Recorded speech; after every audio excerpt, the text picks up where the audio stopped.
Mayong hapon sa tanan. Just announcement para sa ato ang mga deacons. We have emergency meeting kadali lang after sa ato ang service. Doon na tayo hisgutan o hisgutan nga gamay nga butang after sa ato ang meeting. After sa ato ang service. Open your Bibles with me in 1 Corinthians chapter 1 and in verse 10.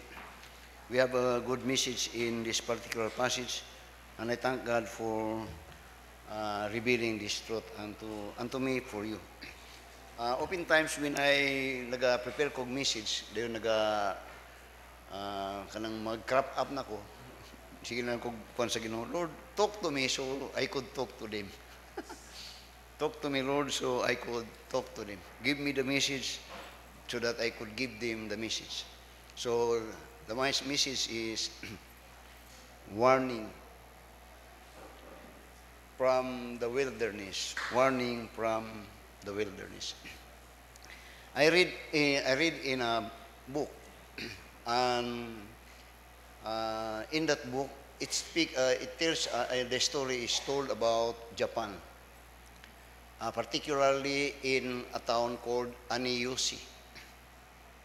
Long ago, and even at this time, that place of Aneyusi in Japan was always the center of tsunami. So that in that particular place, in the seashore, there was a tombstone that was placed in the shoreline, which still warning, don't build house or a structure below this place. Kung muni, doon ay structure dito, doon ay kung nga kabutang, 4 centuries, dugay na ito ng butang. For the expert had learned that this is the place, pathway of tsunami. Ngunya, below this place or this part, don't build house or any structure. Years after, ang mga tao, kay wala may tsunami nagakuan, nagkangdangad kay wapon season, nagbuhat sila og mga balay dito. Then in 2011, tsunami came, and there were 29 lives were dead, and almost all the structure that was built below that sign, don't build houses or structure below this, were all destroyed. Tanan nangaguma gyud. And so, when after the government, when that was experienced, the government said, we have not heard or we do not listen to the warning. That warning was so long ago. Pero usahay tungod sa kadugayan, wala na. Wa na may tsunami. Pero the warning was still there. Don't build a house below this line. And everyone that halos tanan na nagsupak ngadto were killed and their property were all destroyed when the tsunami came. Warning from the wilderness. This was so long ago. This was so long ago. Natanaw na to. Kaya usay akong amigo niyo taas kayo kag introduction. Natanaw sa verse 1. Tama sa verse 1. Warning from the wilderness. Now notice in verse 1 to verse 4. Unya, moreover, brethren, I would not have you to be ignorant how that all our fathers were under the cloud and all passed through the sea. When Apostle Paul wrote it, he is speaking about the experiences of their forefathers, he being an Israelite or a Jew. That he's speaking now about their forefathers and speaking about the event in the book of Exodus, Leviticus, Numbers, and Deuteronomy. That was so long ago.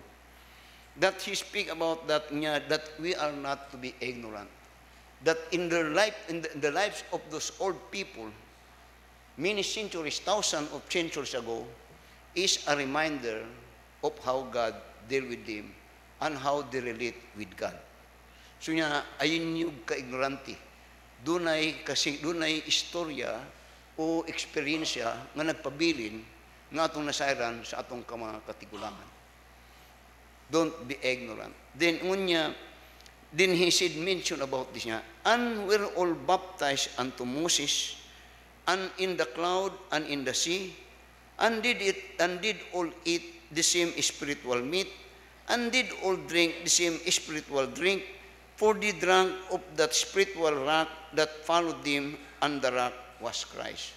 So we speak about these people in the old time, that they all had experienced the same experiences as they were redeemed of God out of the Egyptian slavery. Tanang nga naggawas dito, muna yung giskutan, yung gilpon, nga they have experienced the same experiences. That they first yung niya sa verse niya, and were all baptized unto Moses in the cloud and in the sea. Baptized with Moses, meaning to say that they were identified with Moses. The word baptized simply means, meaning it is an identification, which means that they are identified with Moses. And in fact, when you say when they are identified, it speaks about the faith of Moses, in which these people had benefited. Now, kung mong sayon na, it is only that in Moses is God is dealing and is giving instruction, and the faith of Moses had made a very good benefit among these people. Then, likewise, not only that, they were baptized with Moses. Now, when we speak about baptizing here, this kind of baptizing actually is identification, which is, kung mo tanawin po sa ito, nga ito water baptism, kanang baptism nga. In the time of Moses, atong tanawin nga, walay nabasa ng mga Israel. Moses, wala siya nabasa. Ang nangabasa o nangalunod ang mga Egyptians. But the point is, they were identified of the faith of Moses, and they had benefited from it. Then and were baptized in Moses in the cloud and in the sea. That in effect, he's speaking about when they came out, that God, they were guided by a pillar of cloud in the day and a pillar of fire in the night. Nga in effect, na-experiensyahan yun nila ang Ginoo. Not only that, but they were, niya sa verse 3 niya, and did eat the same spiritual drink, the spiritual meat. And this meat are what we call manna. They eat the same food. Then not only that, and did drink the same spiritual drink. The same, parehagod sila tanan. Pero ang di mayo, those experiences that they had did not bring forth faith in God. Wala sila nagmature, ug wala tong mga na-experience nila nga mga miracles nga gihimo ni Moses, ug sila mismo nakatilaw niini, na-experience nila, wala nakabuild og pagtuo sa Ginoo. It has not built. And in the same manner, when I'm studying it, it is all by the grace of God. Daghan po, kung mong tanawon, daghan po sa mga kasimbahanan nga actually, wala mahilahi dito sa igma experience sa mga tao sa old time Israel. They have experienced the Red Sea. They were identified with Moses. They ate the same manna, the same food, they drink the same water. They experienced the guidance of God through the cloud, pillar of cloud and pillar of fire in the day. But for all those, notice in verse 5 what had happened. That was verse 5. But with the many of them, God was not well pleased, for they were overthrown in the wilderness. Many of them. And in fact, and in truth, out of those almost 2 million people, only 2 were able, and the child below 20 years old were able to enter and claim the promised land, Canaan. The remaining, the original naggawas, 20 years old above, they were all destroyed in the wilderness. Who destroyed them? God. And God destroyed them because they had not learned to trust God for all those advantages, privileges that they had with God. Very sad. And in fact, you will find here also the word many of them. all of them. But it doesn't mean, when speak about that when you speak about faith in God, dili kay uneven salvation, these are all individual nga mga responsibility sa mga tao. That many of them, for many times and for many occasions and for years, their experiences of the goodness and the mercy and all those provision and protection that they had from God, I said, had not benefited. And notice what had happened instead. But many of them, God was not well pleased. Many of them. Then, for they were overthrown or destroyed in the wilderness. Now, warning from the wilderness. So, notice now in verse 6.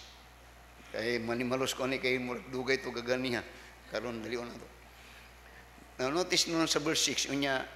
Now, these things were our example to the intent.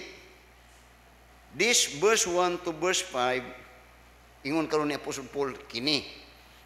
These things were our example to the intent we should not lust after evil things as they also lusted. Now, tanaw na po sa verse 11. Verse 6 of verse 11, kay the same ang iyahang thought. When Paul give this as a warning. Sa verse 11, now all these things happen unto them for in sample, and they are written for admonition upon whom the ends of the world are come. That in effect, God is telling, warning, don't do the sin. Don't do the sin. Beware of them. So tanaw ron, balik sa verse 6 niya, now these things were our example, notice this, to the intent we should not lust after evil things. Notice that word, that these people lust evil thing. O kini ang narasyon, o kini karon iyang sayon later on. But what is that evil things actually? Now tanawa, sa Numbers chapter 11. Numbers chapter 11. Notice in verse 4 to verse 5. Not to verse, verse 4 to verse 6. Katong, what are, atong ginatawag itong, that they lusted after evil things. And this evil, so the question is, what is this evil things that that Paul is referring to when he's speaking about this warning, and then he made mention about the experiences of the people in the old time, the Israelite. What is this evil thing? Now notice in verse 4 to verse 6. Numbers chapter 11. And the mixed multitude that was among them fell a lusting. This is what Paul says that they lusted. And the mixed multitude that was among them fell a lusting, and the children of Israel also wept again and said, who shall give us flesh to eat? Kung imong tanawon sa Exodus chapter 12, kang nag-instigated for the lusting of these evil things in which Israelites was warned are those people that came out which are not Egypt, which are not Israel, and God called them mixed multitude, which speak about unbelievers. Ning sulod sila nga ning kuyog pero dili dito sila magtutuugod. And they were, and the goodness of God, that they were also treated, but sila ang nag-una-una. Because this mixed multitude is a picture of a tier that do not know the doctrine of God when we speak about ang pagkinabuhi. Kay later on, they lusted of these evil things. And actually, these evil things are foods. Tanawa sa nato. Akong anawa, sa verse 5. And the mixed multitude, these are representation of unbeliever. That was among them fell lusting. This is the lusting of evil things. And the children of Israel also wept again and said, who gave us flesh to eat? Kaon na ni. We remember the flesh which we did eat in Egypt freely, the cucumbers and the melons and the leeks and the onions and the garlics. But now our soul is dried away. There is nothing at all beside this manna before our eyes. So now this kini mga pagkaon, kung tanong, how do you become evil? Anong nahimong evil? Because this mixed multitude do not understand the concept of a Christian living, which concept is taught of the Lord Jesus Christ in Matthew chapter 6, chapter 4, and in verse 4, when Jesus Christ was tempted by the devil, where the Lord Jesus Christ said in Matthew chapter 4 and 4, man shall not live by bread alone, but by every word of God. Unbelievers do not care for the word of God. They care only for these evil things. And you speak about food, and if you try to examine it, the temptation of Eve was, what is the temptation of Eve? It is about eating. It is about food. Thou shalt not eat of it, for by the time that you eat of it, you shall surely die. And that eating is a result of a desire, an evil desire for unbeliever. Magit ko ninyo. So, muna po nga, let us be very careful. To whom we hear, or to whom that we are being influenced.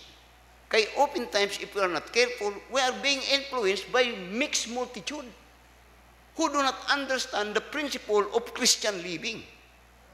Because this multitude, unbelievers, their mindset is only for the word. They are always for the things that are sin. But for believers, we are also mindful of those things that are not sin, which are eternal. You reason with me. So, evil. So, tanaw ron sa verse 6. 1 Corinthians chapter 10, verse 6. So, be very careful on whom you hear and who is influencing. And sometimes, even your sympathy, magbantay yun ka.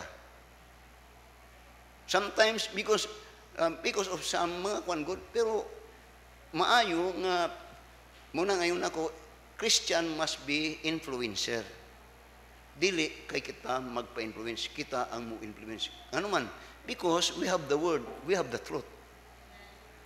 Dili nga, you know that. So, tanawag ron sa verse 6. Now, these things were our example, kining mga tawhanan ni nga maninggawas dito sa Israel. Nga they had experienced the goodness of God. They were nurtured of God. They were protected of God. They were provided of God. But it had not built faith in God. Never did. And as a result, they are easily drawn away from God. So sa verse 6, now these things were our example. What they did what did these people that Paul is referring to niya, were our example to the intent that we should not lust after the evil things. Iyang gisulti nga evil things to, tungod kay one reason, it is instigated by that mixed multitude, which are unbeliever. Now, that food is good, but for a Christian to live, it is not only for the matter of food, but for the food of the soul and the spirit. And that is the word of God. So, showing niya evil things niya, that we should not lust after evil things as now they also lusted. They lusted. Why? They never value the experiences that they had gained with Moses. They never appreciated the power of God that they had seen in the life of Moses, as God used Moses to be the evidence of God's power, that all the people, even all Israel and even all Egypt, should know that it is God's sovereignty that works. So, notice now this warning. There are 4 warnings nga atong tanawon diri. Upat lang ka warning. It may be very simple, but some are trapped in it, or some are already, wala lang nila gitanaw, but this was very dangerous. Because this warning, 4 warnings, but this kining mga butanga ilang gihimo, it entails death ang punishment. Patay yun kanunay. When they committed it, naging mga matay. Doon nagay mga destroy. Doon nagay mga destroy. And when Paul is saying it, the same. Tanawa sa verse 7. The first warning. The first warning. Now remember, kung you have time, try to search katong ano yesi. They were warned. Don't build house or any structure below this line of the shore. It will not stand. It will be destroyed when tsunami comes. First warning, verse 7. Neither be ye idolaters as were some of them. Now notice kining word as of some of them. In this forewarning, katong of some of them kanunay ginamention. Pero if you examine this some of them, actually, it entails almost all, and almost, actually, those that came out 20 years old and above. And only 2 were able to enter into that land.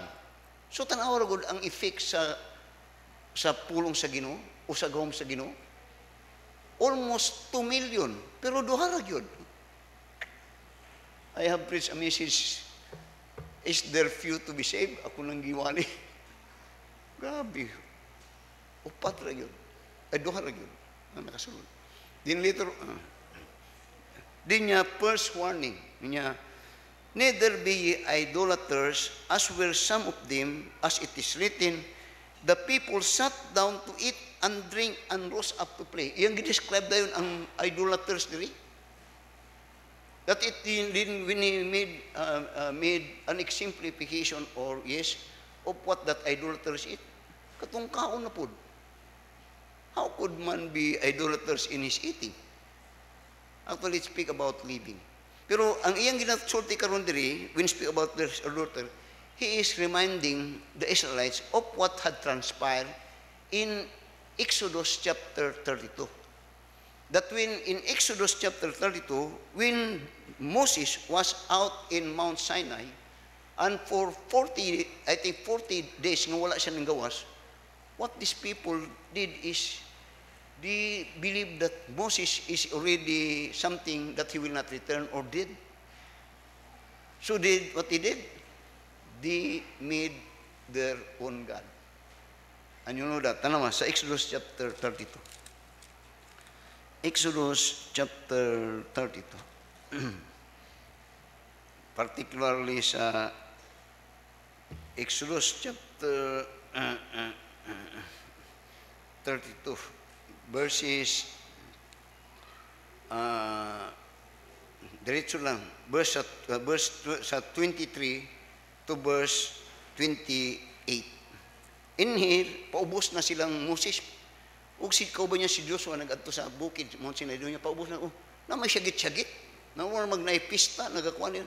Then when Moses knowing it niya daily, what these people did is they made their God and they made an idol God.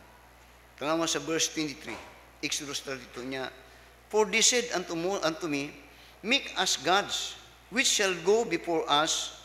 For as this Moses, the man that brought us up out of the land of Egypt, we wot not what is become of him. And I said unto them, whosoever hath any gold, now that is money, let them break it up. So they gave it me, then I cast it in the fire, and there came out this cup. Mga kwangon din niya. And Moses saw that the people were naked, and Aaron had made them naked unto their shame among their enemies. Then Moses stood in the gate of the camp and said, who is in the Lord's side? Then niya, let him come unto me, as a result of it. Because this time, people were worshiping God, idol, and it seemed that they had forgotten and now they reject God. So Moses made a decision. Yeah, who is on the Lord's side, now come to me. Sometimes when dati mga panahon nga nataan ang mga panahon. Then when and when Moses saw that the people were naked, for Aaron had made them naked for their shame among their people, and Moses stood in the gate of the camp and said, who is on the roadside, let him come to me. And all the sons of Levi gathered themselves together unto him. And he said unto them, thus saith the Lord God of Israel, put every man his sword by his side, and go in and out from from gate to gate throughout the camp, and slay every man his brother, and every man his companion, and every man his neighbor. And the children of Levi did according to the word of Moses, and there fell to the people that day about 3,000 men. That was the judgment of God, first judgment. Now, who destroyed him? It was God. Why God destroyed him? Through ordering their kindred na gyapon, because they forsake God. And Pastor, how they had forsaken God? They forsake God by making their own God. And that is idolatry. Oftentimes, when we speak about idolatry, in the old time, idolatry is pictured of something that is being made to replace the worship of God. Idols, mga idols. Now, oftentimes, we are in daghang mga tao that are being blinded, and oftentimes because we do not see God, it is hard to worship a God that is not seen. Dili good na to makita. So, what these people did, they want to worship a visible God. But when they did it, they made it. They made it and they worship it. Og mo ni kining Katoliko God. The greatest idolaters in this world is the Catholic. Mug mo na nga perting taghanag Diyos. Pero later on, kung mong tanawon, mas deeper na ba ang maybe this great church is so bold in making their idol God, big God, small God, and they sell it. But ang pinaka-worst nga idol nga nagahit na hitabo is an idol that is done by so-called Christian. Many Christians do not rejected and even condemn the idol God of that big church. But when we speak about the definition of idolatry, is that something that you value much more than God. And that could be anything. And that could be a person. Anything that you value or love more than God is your idol. Muna ang pinakagrabe. It could be your husband. You could love your husband more than God. Or even your wife. Or even your children. Or even your profession. Or even your property. You could fall in this warning. Anything that you cared more than God is your idol. That is your God. So that daghang mga tao nga dili makasimba, pero na Kristohanon. Pero the truth is, they are idolater. Anyone, madto mo sa inyong balay, examine, nganong di man ni makasimba, nganong ka niya? Wa man ni idol akong mamaluawan sood. Di man po niya kuan. Yang idol, wa kay balo, yang kaugalingon. It may be nga, di na ko kinalagsimbahan. Ako di ay. He is making himself idol. Be very careful. Now notice the gravity of God's teaching about this doctrine. Idolatry. Ano, Luke chapter 14. Ato ning tanawon kay there is a cause every time when Paul give this warning, do not give price of idolatry. And even this warning, do not give price, and it is always death. Sa Luke chapter 14 and in verse 25 to verse 26. Ngunya, and there went great multitude with him, and he turned and said unto them, now notice this, if any man come to me and hate not his father and mother and wife and children and brethren and sister, yea, and his own life also, he cannot be my disciple. What that mean? Anything that you prepare more than God is your God. You cannot be a follower of God, of the Lord. Munang I always say this. When God is telling it, it is not only for one person. See, for instance, yung panimalay. Kung ang bana musunod ani, ang asawa musunod ani, ang anak musunod ani, ang tanan musunod ani sa panimalay, good kayo na nga panimalay. Because they love God more than anything else in the house. But when they do it, they will also, above all, when they love God more than anything, as a result, the husband will love his wife, and all of things. When the wife will do it, he will love his husband, and so on and so forth. Even for children. There is no mixed multitude. Usay, Pastor, and oftentimes when we speak about this, kining Luke chapter 14, now, now, when he said that Hitler, it simply means that our relationship with God is foremost, and this is only the next. Kung ang number one lang Ginoo, sunod na ni. So that, oftentimes he said, I don't care of this relationship as long as I'm right with God, that's okay for me. Tanawa sa Matthew chapter 19, para makita po nato. When this is God's commandment, and God's commandment is not grievous. It is always for the good of us. Tanawa sa Matthew chapter 19, and in verse 27 to verse 29. When we obey ang Luke chapter 14, nga ay price sa Matthew chapter 19, verse 27. Ngunya, then answered Peter and said unto him, Behold, we have forsaken all and followed thee. What shall we have therefore?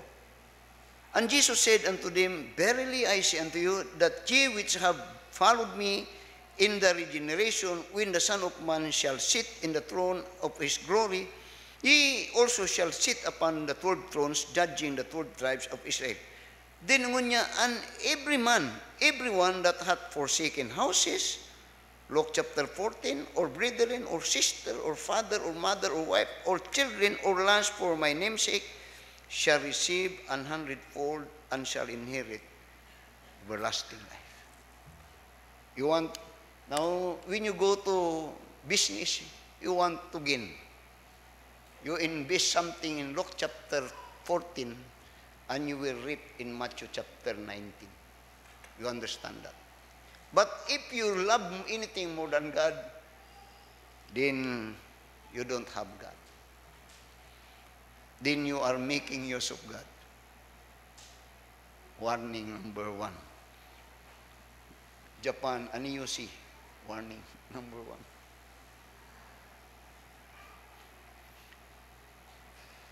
How I wish nga istorya na punta sa itong kinabuhi. And that is rare. That is real. When the word of God is real, it is true. Number 2, warning. Do not be an idolater. God must be first. What is the first commandment? It is about God. Number 7, number 2. Yung niya, neither be idolaters. Don't you worship anything that is more than God. Do not exchange God for the creation. Number 2, yeah, neither let us commit fornication. Now, sa first nga warning, it's about God, our relationship with God. Here it is about our relationship with man, particularly this time on this what we call. Now, every man had that what we call sexual urge. Na walay tao nga wala anak. Pero, and God gave this to us. And to enjoy life. But that must be used in the right manner and in the right way. So, ingon niya, neither let us commit fornication, as some of them committed, and fell one day, 325,000. Now, this event had happened in Numbers chapter 25. In Numbers chapter 25, you will find here, okay lang mo? In Numbers 25, you will find here how that when Balak had hired Balaam to curse Israel, Balaam could not curse Israel. But yet, because Balaam is a person that want money and he want fame, what he did, and Balak is very, very interested of how he will destroy God's people. So he want to give, and to give even the half of his kingdom, just to destroy those that are being now blessed of God, and that is his chosen people, Israel. And Balaam could not do it. What he did is, he taught Balak how to destroy Israel, and that is fornication. Fornication. Now, tanawa, sa Numbers, chapter 25, and in verse 1 to verse 9, you will find there how that Israel, first of all, was invited to a feast, kaon, about eating. Later on, paingon na sa mixed marriages, then fornication. That as a result, God was so angered that He killed, as the word of God says, 15,000 at 20 and 4,000 people. That is the cost payment for fornication. Now notice, in 1 Corinthians chapter 6, kadto akong gisulti sa Numbers chapter 25, kay iya mang gisulti kadtong about Moses experiences, that he made mention, Paul said, that they are our example, that we are not to follow them. Now notice in the New Testament what God says about this. Sa 1 Corinthians chapter 6, notice in verse 9 to verse 11, verse 1, sa verse 13 and to verse 18. 1 Corinthians chapter 6, verse 13. Tanawa. How he defined what is fornication. Yun niya, meats for the belly, and the belly for meats niya, but God shall destroy both it and them. Now the body is not for fornication, but for the Lord, and the Lord for the body. And God hath both raised up the Lord, and will also raise up us of His own power. Did ye know not that your bodies are members of Christ? Shall I then take the members of Christ and make them a members of an harlot? God forbid. What? Know ye not that he which is joined to an harlot is one body? For two, saith he, shall be one flesh. But he that is joined unto the Lord is one spirit. Then niya, flee fornication. Flee. Why? Why? What is fornication? This is what it said. Every sin that man doeth is without the body. But he that committeth fornication sinneth against his own body. Now, unsa imbut pasabot ana? Now, oftentimes, we consider something that are sin which are committed accidentally or wala gituyuan gud. Say makatigbas ka, usay makayaw-yaw ka nga, Lord, pasaylo ka. Pero ang fornication, dili na accidental. Tinuyuan na. Kay maghubuay pa man mo ana. Mag-istoryahanay pa man mo ana. Nagaproseso pa man na. Dili na. Willful na. And you know that. And in fact, ayaw ba kayo makasala pa? You know that. That is not an accident. Fornication is act of the will. It is not accident. So when you do it, do you know it is sin? When you do it, then God so hate it. Now tanawa. Deuteronomy chapter 7. When these people had committed it, actually, they had violated much what God said about this. Deuteronomy chapter 7. Tanawa. And this fornication had destroyed much people. And even today, mga churches. Dunay mga believer nga di siya magbantay, nga minyuan niya ang mga unbeliever. Bantay gud mo na. Madisgrasya gud, kasagaran gud. Or vice versa. Nanawa, sa Deuteronomy chapter 7, verse 1 up to verse 5. Okay lang mo? This is warning. And this sin is very grievous. 24,000 one day was destroyed. When the Lord thy God shall bring thee into the land whither thou goest to possess it, and hast cast out many nations before thee, the Hittites, and the Girgashites, and the Amorites, and the Canaanites, and the Perizzites, and the Hivites, and the Jebusites, 7 nations greater and mightier than thou. And when the Lord thy God shall deliver them before thee, thou shalt smite them and utterly destroy them. Thou shalt make no covenant with them, nor show mercy unto them. That is grabe good ang Ginoo. Because He want to protect His people. Neither shalt thou make marriages with them. Thy daughter thou shalt not give unto his son, nor his daughter shalt thou take unto thy son. For why? For they will turn away thy son from following me, that they may serve other gods. Fornication lead to idolatry. Then for they will turn thy son from following me, that they may serve other gods. So will the anger of the Lord be kindled against you and destroy thee suddenly. 1 Corinthians chapter 5. Tanong sa 1 Corinthians chapter 5. Morning, I always say this. Morning rason nga usay di ko from hantod karon. Ambot lang kinsay una mamatay sa mua. Never did I have fellowship sa Mabini. When I heard about it, never did that I desire for it. Never did. Wala mo kay bro, nagaanhi man to siya kanato diri nga iya kung gustong mag-speaker dito sa ita. Sulod lang sa kanan diha, I think twice. Ngano man, 1 Corinthians chapter 5, tanong sa verse 9. Ngunya, I wrote unto you an epistle not to company with fornicators. Yet not together with the fornicators of this world, or with the covetous, or extortioners, or with idolaters, for then ye must need go out of the world. But now I have written unto you not to keep company, if any man be called a brother, be a fornicator. And 1 Corinthians chapter 10, manimalos ta, para madali ta. And God will speak to you. I mean, maybe it's just too much of saying.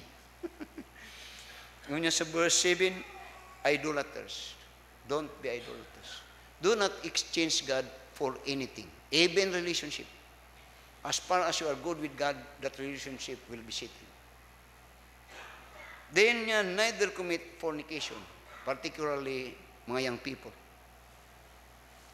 Then number 4, neither let us tempt Christ, as some of them also tempted and were destroyed of the serpent. Asa ni nahitabo? Dito sa Numbers chapter 21. Where when these people had tempted God. Now the word tempt simply means testing God. Testing God. Now there is no, the principle is that no pupil or student ever has tested their teacher.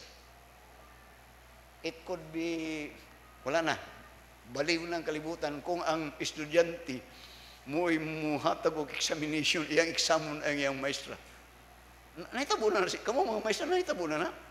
Isn't that an insult for you? That while you are the one that is teaching, then your student will test you? And be very careful on it. Kaya oftentimes, knowingly or unknowingly, we are tempting God. When you tempt God, you are questioning the ability, the power of God. Or you are not only questioning, but you are limiting God. Masabtag ko ninyo?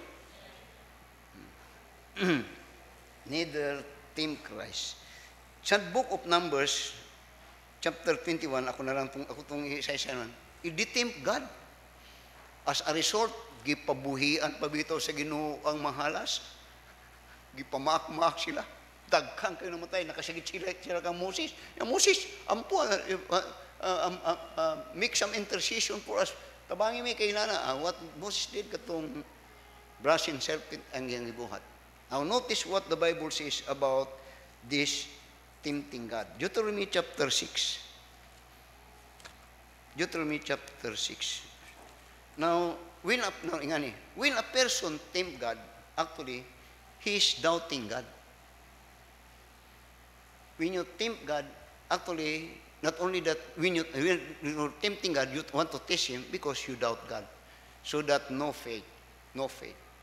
It is impossible to please God. You could not please God. And when you do not please God, then God will spank you. Deuteronomy chapter 6. Tanawa, in verse 15 to verse 17. Verse 15 to verse 17. Ingon niya, for the Lord thy God is a jealous God among you, lest the anger of the Lord thy God be kindled against thee, and destroy thee from off the face of the earth. Jealous God. He will destroy thee. Niya. Ye shall not tempt the Lord your God as ye tempted Him in Massa. You don't tempt God. So, what the tempting that they did in Massa, you will find here in Psalms chapter 78. Ako na lang ginagagmay ang mga passage kay studying, pero pasaylo ng sa Ginoo will talk me much longer. Studying will talk me much longer, and you will see the time over time. So, ato na lang gamay-gagmayon. Psalm 78, tanawa, in verse 16. This is tempting. Nunya, verse 16, Psalm 78, verse 16 niya, He brought streams also out of the rock and caused waters to run down like rivers. Nga, Israel asked for water. They have no water.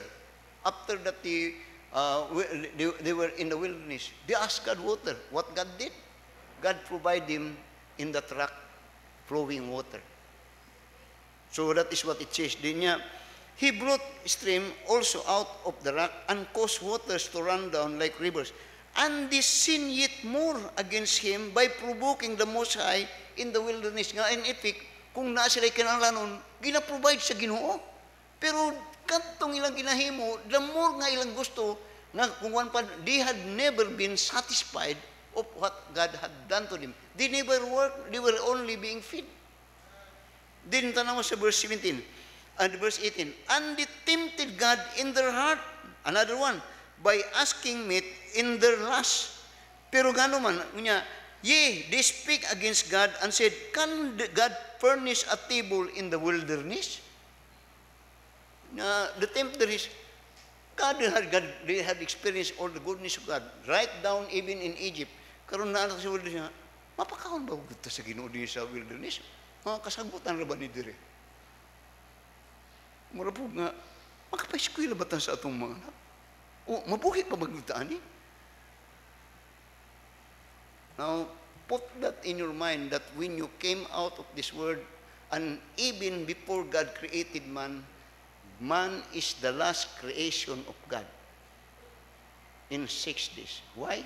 Because before He created man, He see to it that everything that this man need, He created first.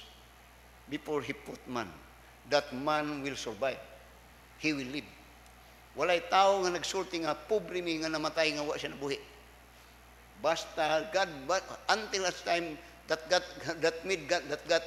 God that made appointment, as far as your appointed time was not had not reached, you could still be believing. Mabuhi kayo. So they are asking, tanawa, di tempt God. Mabuhi pa gito. Sige lang kag simba, mabuhi pa ka sa Ginoo. Oh my, question that is tempting God. Tanawa sa verse 18 and 19. Yet they speak against God and said, can God furnish a table in the wilderness?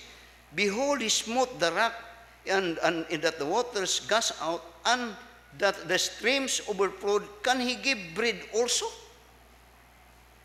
Now, they had seen the miracles, wonders of God, but they still questioning the ability of God to provide those things that they need. They never had learned that God could supply all our need. They tempt God.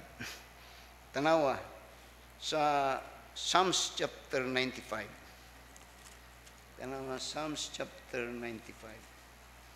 Notice in verse 8 to verse 11. Psalms 95, verse 8. Verse 7. For he is our God, and we are the people of his pasture. He is the shepherd. The Lord is my shepherd. There is no shepherd that he wants his sheep to be hungered. Wala yun. Every shepherd desire is to feed to the full ang iyang sheep. For he is our God, and we are the people of his pasture, and the sheep of his hand. Today, if you will hear his voice, harden not your heart as in the provocation, as in the day of temptation in the wilderness, where your fathers tempted me. Prove me, and show my work. They tempt God, they prove God, and show God's work. Katong espionage, when the spy was sent out to spy out the land, it is tempting God. But when they came over that land, they proved the word of God was true and was real. What had happened? They forsake God. After they had proven that God is honest and God is true. Ang lagihimo, dili na sila musulod sa Kanaan. So, ingon niya sa verse 9, when your father tempted me, prove me, and show my work. 40 years long I was grieved with this generation, and said, it is a people that do err in their heart, and they have not known my ways. As a result, unto whom I swear food, akong balo sila ha, they shall never enter into my rest. Good ka pa niya. So that as a result, ingon ni Hagay, nagsigig musulod ko mga butang dito sa basket, at then pagtanaw ko, may sulod ang basket dako kay bangag, di mapuna kanunay nga wala, sige nagpaningkamot pero way nasulod siyang sulanan. Warning from the wilderness.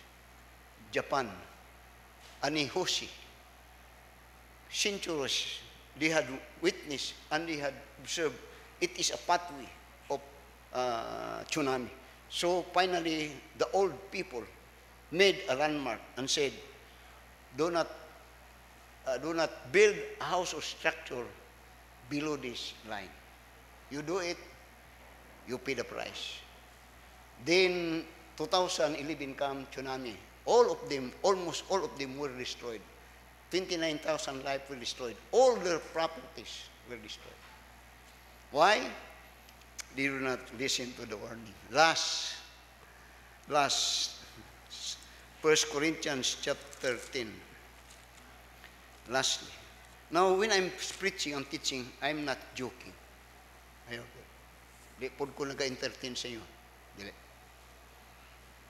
Gani, kung sa'yo, dili. This is all for us. Or else, you will be just like Aniyosi. And just like Israel. Then notice the verse 10. Unya sa verse 9, neither let us tempt God. Never tempt God. Have thine own way, Lord, have thine own way. Verse 10, neither murmur. Oh my, kini ang usang alas, ikaupat. Pero pertinggubaan nila ni.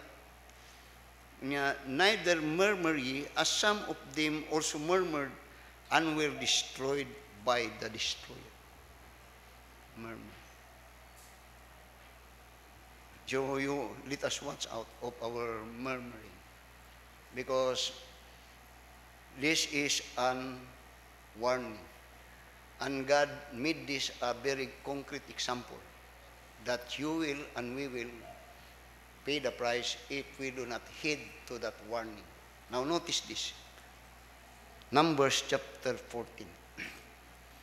Murmurer, sigilag bagulbulan.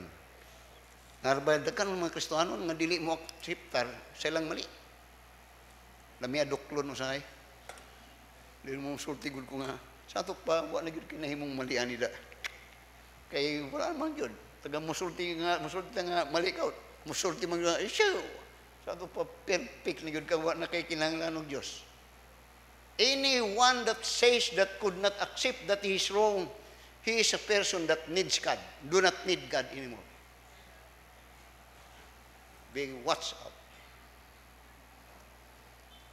Now, asa I am happy Jasper is here.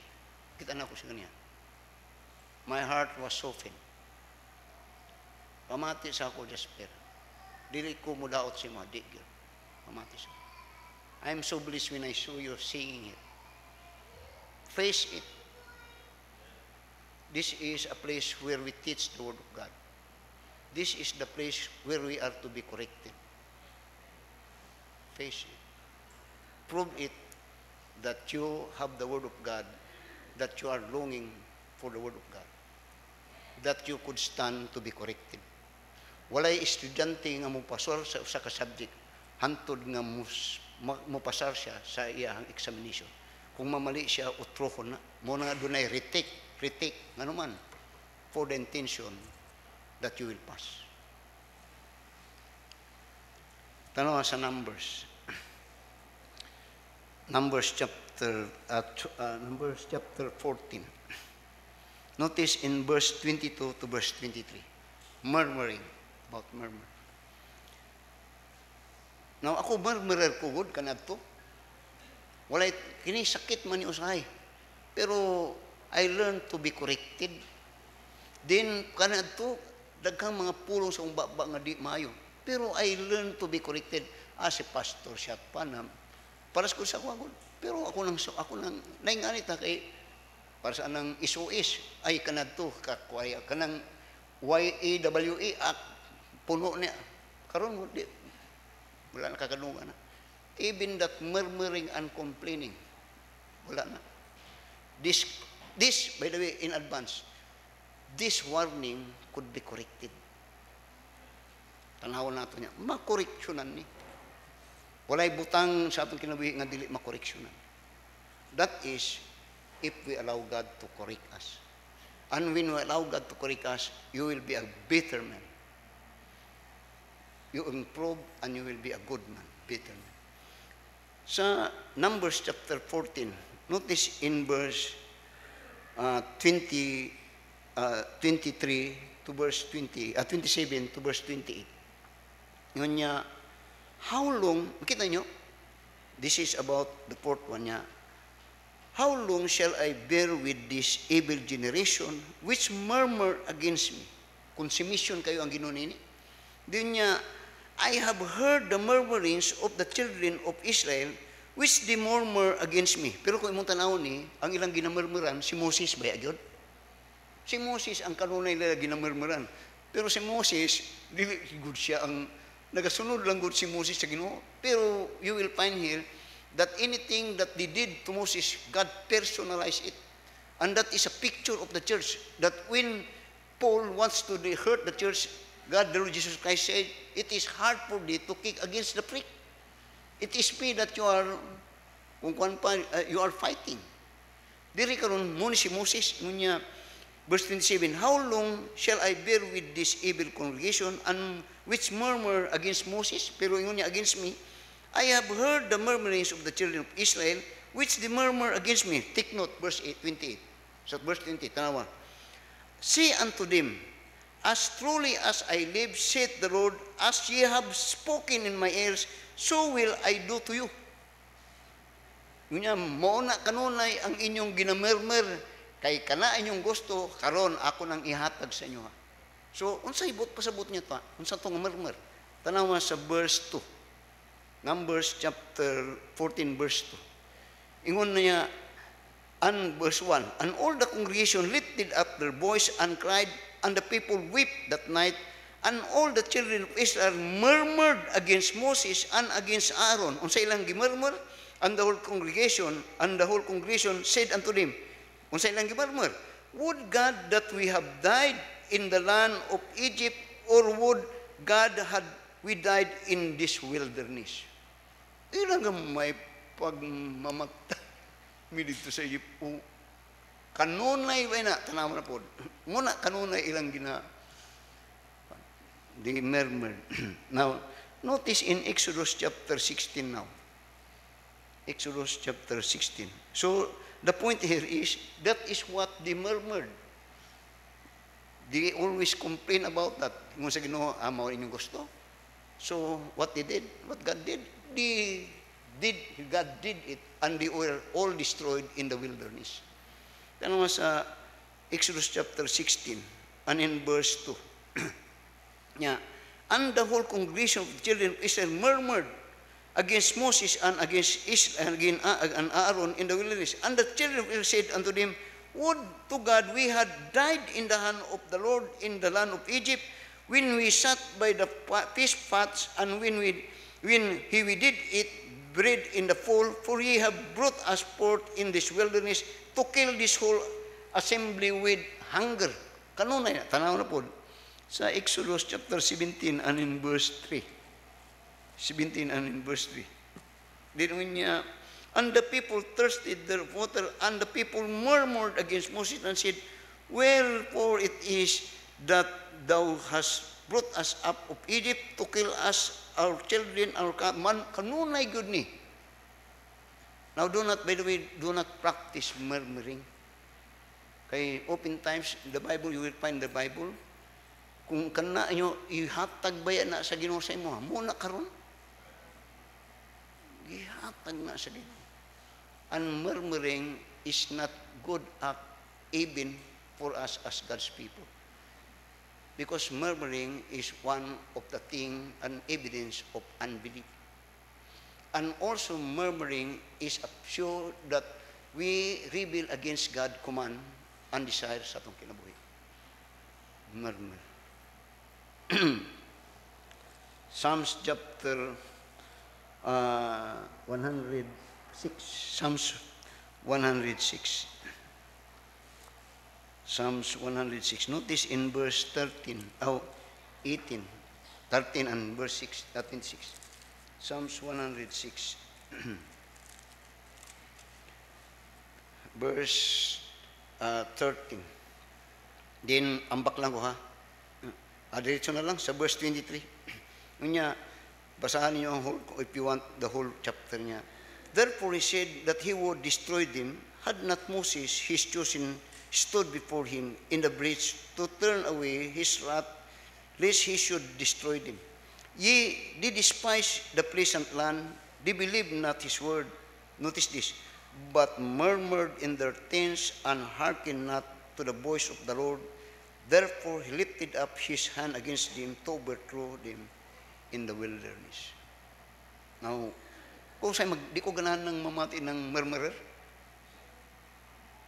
And oftentimes, when we murmur, oftentimes because of our discontent. Now, these are warning. And this warning is for us to heed, and this could be overcome. Tanawa, sa verse 13. Sa 1 Corinthians chapter 10, verse 12 to verse 13. Unya, then we will close. Wherefore let him that thinketh he standeth take heed lest he fall. A warning about these 4 warnings. Dinya, there hath no temptation taken you but such as is common to man. There are those that are tempted in idolatry, in fornication, even distempting God, and even murmuring. But when niya taking you such as common to man, but God is faithful, who will not suffer you be tempted above that ye are able, but will with the temptation also make a way to escape, that ye may be able to bear it. You could overcome it. Ma-overcome ka. Ma-overcome niyo. Because you know it. There is a price for all those warning. And the price is destruction. And the price is death. And sufficient enough of that price, that we could take heed of that warning. Never be an idolater, never be a fornicator, never tempt God, neither be a murmurer. Let us stand up and let us pray. Our dear Heavenly Father, Lord, salamat sa painumdum diha sa mga pulong, always praying for that we are not only a hearer, but always have a heart that is desirous, and the Word of God had always a lodging place in our heart, that we will use it for our good and in fact for our own benefit, that just like in the old time when Paul said that these are the examples of the kind of life in the old time, that we in this New Testament time and in this grace, dispensation of grace, may learn, so that we could avoid it. And yet also we could overcome it, because greater is He that is in us than he that is in the world. So bless as you've been blessing your messages, Father, I pray in Jesus' name. Amen. God had spoken to our heart. Pray. Living for Jesus, a life that is true, striving to please Him in all that I do, yielding allegiance, glad-hearted and free. This is the pathway of blessing for me. Oh Jesus, Lord and Savior, I give myself to Thee, for Thou in Thine atonement didst give Thyself for me. I own no other master, my heart shall be Thy throne. My life I give henceforth to Thee, O Christ, for Thee alone. Living for Jesus, who died in my place, bearing on Calvary my sin and disgrace. Such love constrains me to answer His call, follow His leading, and give Him my all. Oh Jesus, Lord and Savior, I give myself to Thee, for Thou in Thine atonement didst give Thyself for me. I own no other master, my heart shall be Thy throne. My life I give henceforth to Thee, O Christ, for Thee alone. Living for Jesus through earth's little while, my deep restoration, the light of His smile, seeking the lost ones He died to redeem, bringing the weary to find rest in Him. Oh Jesus, Lord Savior, I give myself to Thee, for Thou in Thine atonement didst give Thyself for me. I owe no other master, my heart shall be Thy throne. My life I give henceforth to Thee, O Christ, for Thee. Kaya, thank you for your attention. Let us bow down our heads for prayer. Most gracious and loving Father, Lord, salamat sa tibok nga adlaw nga panimbahon. Salamat sa mga mandasigon nga mga pag-awit. Salamat sa mensahe nga mga daghang mga pagtulunan nga mong nakutlo that God is sovereign. And in truth and in fact, in the old time, His sovereignty is expressed by saying, He will fight for us and He will fight for you. Fear not. That as a result, I hope it builds us more confidence that our faith is so useful for us, as it had benefited much of how He will deal for our goodness sa mong kinabuhi. So that help us also to understand that in the old time, there are many lessons, mga examples of their life, na nahimong that you allowed it for them to experience and happen for the benefit of us at this time, as we look back on them, that they were destroyed of God. Why? Because of those things. And those things now become a warning to us that we may not be able to be like them. Lord, help us that in honesty, not only that we are a good hearer, but a good doer. So bless as you are blessing us, and bless Thy people in their work and in their businesses and their travels and everything that we'll be doing in this week, that as you bless us, we could be a blessing. May the grace of God the Father, and the love of the God the Father, and the grace of the Lord Jesus Christ, and the power of the Holy Spirit be upon us. In Jesus' name, amen.